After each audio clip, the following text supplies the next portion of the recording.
Hello అందరికీ. ఈరోజైతే ఇంట్లో చిన్న చిన్న వస్తువులు అయిపోయినాయని చెప్పేసి నేనైతే గ్రోసరీ స్టోర్‌కి పోదామనుకున్నాను.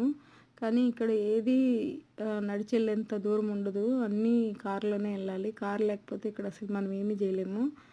కానీ మా మా కాలేజ్ పక్కనే ఒక స్టోర్ ఉంది పప్పూస్ అని. దానికి వెళ్దాము అని వెళ్ళాను.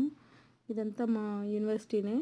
లోపలంతా పెద్ద పెద్ద బిల్డింగ్సే ఉన్నాయి. కానీ ఇవన్నీ మేము బై వాక్ అయితే నడవలేము. ఎందుకంటే చాలా పెద్దదే ఈ యూనివర్సిటీ. ఇవన్నీ జస్ట్ 1, 2 బిల్డింగ్లు మాత్రమే యాక్సెస్ వెళ్ళాము మేము ఇప్పటి వరకు. అన్నీ వెళ్ళలేకపోయాము. ఎందుకంటే అంత దూరం ఉంటాయి ఒక్కొక్కటి. నేనైతే ఈ గ్రోసరీ స్టోర్ కోసం ఈ కాలేజ్లో నుంచి లోపల నుంచి వెళ్తున్నాను. ఇక్కడ పక్కనే ఉంటుంది. ఒక 2 మైల్స్ ఉంటుంది మా ఇంటి నుంచి. నేనైతే నడుచుకొని వెళ్ళాను. వచ్చేటప్పుడైతే రైడ్ పెట్టుకొని వచ్చేసాను. ఇది